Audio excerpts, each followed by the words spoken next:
Le souci, c'est que j'entends à chaque fois sur tous les plateaux TV, il faut condamner. Mais moi, je pense que dans ces cas-là, il faut expulser. C'est-à-dire que comment peut-on garder sur notre sol des personnes qui appellent à la mort de nos concitoyens juifs ? Comment peut-on conserver sur notre sol des personnes qui veulent en réalité la guerre civile, qui veulent en réalité tuer ceux qui ne sont pas de la même religion qu'eux ? Je pense également qu'il faut évidemment fermer tous les lieux, organisations, librairies, écoles en lien de près ou de loin avec les frères musulmans, parce qu'on sait comment ça se passe à chaque fois. C'est-à-dire que c'est une association qui se dissimule, qui fait de la tequila comme on dit, et qui essaie d'infiltrer la société et qui propage leurs idées de guerre contre l'Occident, contre les Juifs, contre les chrétiens. À un moment donné, ça. Mais vous vous rendez compte que cet homme, dans un an, il va recommencer à se lécher. Moi, je trouve ça hallucinant. Je vais vous dire, monsieur Morandini, dans un an, il faudrait qu'il puisse prêcher, mais au Maroc.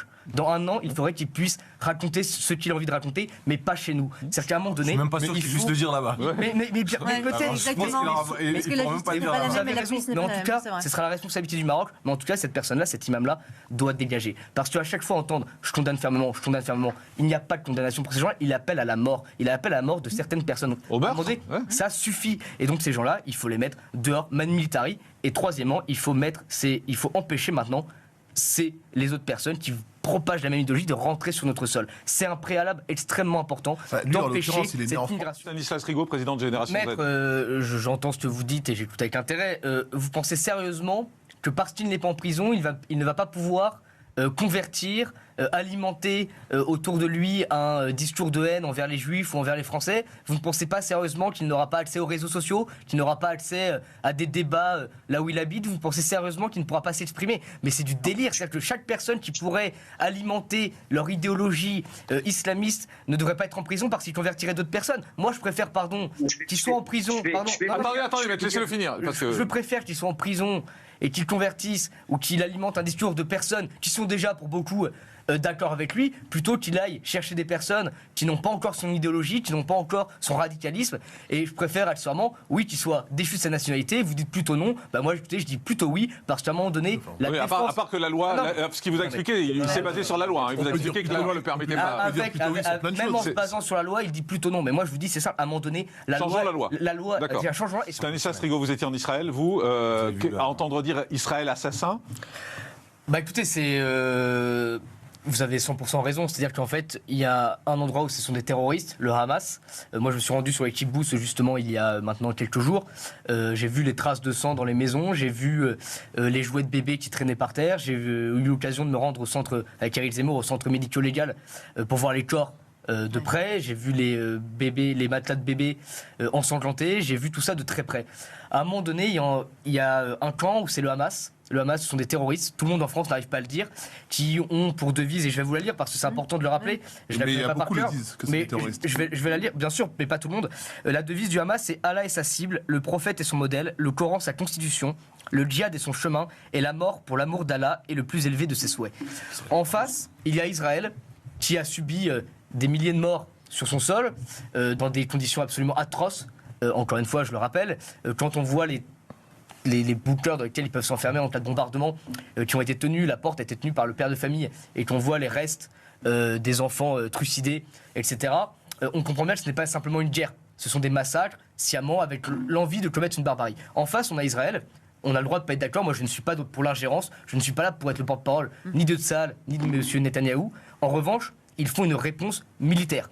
Moi, président de la République, pour reprendre la phrase de M. Hollande, mais si j'y avais 1800 morts sur mon sol, massacrés, comme le Hamas l'a fait, tout comme si j'avais été président de la République au moment où il y a eu le Bataclan, oui, il faut répondre. Il faut éradiquer le Hamas. Personne ne dit qu'il faut éradiquer les Palestiniens. Personne. En revanche, le Hamas, il faut les éradiquer. Stanislas Rigaud, génocide des Palestiniens, dit l'ONU. Mais moi, je pense surtout qu'il faut penser français. C'est-à-dire que nous, on reste un pays important et il faut penser français. C'est-à-dire que ce qui se passe aujourd'hui entre Israël et le Hamas, il ne faut pas que ça arrive en France. C'est-à-dire que moi, quand j'étais hier encore là-bas, moi, je pensais surtout à la France également, qui voit sur son propre sol, en réalité, des militants du Hamas s'opposer non pas seulement aux Juifs, aux Israéliens, mais aussi en réalité aux Français et à l'Occident pour certains.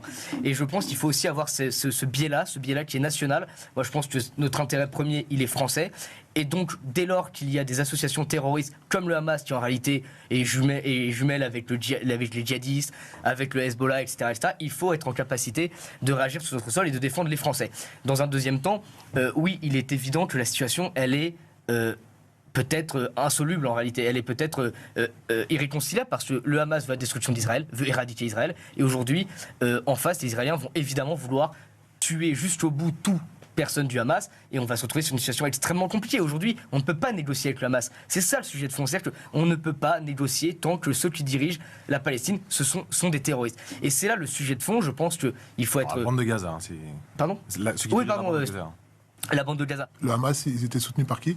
Historiquement, Et vous voulez donc, dire. Historiquement. C'est-à-dire comment le Hamas a été qu'est-ce qu'ils sont utilisé devenus pour aujourd'hui affaiblir l'OLP? Moi, je suis très à l'aise. Je vais vous dire, Comment je suis très à l'aise là-dessus pour une raison très simple. Mais par qui, juste par bien qui, sûr, juste mais par qui il y a. Non, mais par tu veux le Israël, dire, bien tu sûr, veux le dire ou pas? Mais moi, je veux dire, Zemmour est très clair là-dessus. On en a parlé dimanche dernier sur votre antenne, sur CNews.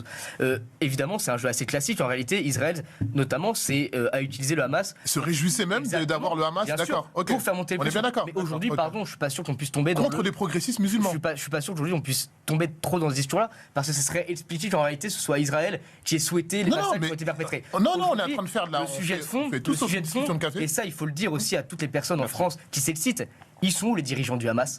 Ils sont planqués. Mais moi, je l'ai dit deux, mais- trois fois dans ce plateau. pardon. Ils sont planqués au Qatar. Exactement. Ils sont planqués au Qatar. ces gens-là. Courageusement. Et il faut Et dire. avec leurs enfants, hein, avec leurs enfants. Exact, millions. mais là, D'accord. on est entièrement d'accord. Et sauf que le problème, c'est que ces gens-là, qui en réalité, parce que si on veut défendre, si les gens sont attachés à la vie des Palestiniens, mais qu'ils aillent s'occuper de ces salopards, qui sont planqués au Qatar, bien tranquillement, au chaud, enfin plutôt sous climatiseur, et qui en réalité voient leur peuple se faire bombarder. Donc le problème, il est dans le Hamas, et c'est pour ça qu'il faut éradiquer le Hamas, tout comme il faut éradiquer toutes Alors, sortes de terroristes. Stanislas, Justement, rapidement, on fait la pause. Vous faites bien de le dire, Jean-Marc Morandini.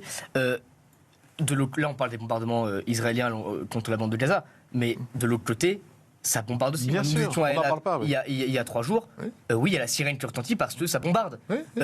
Donc il faut aussi arrêter un petit peu. En revanche, Israël se défend mieux.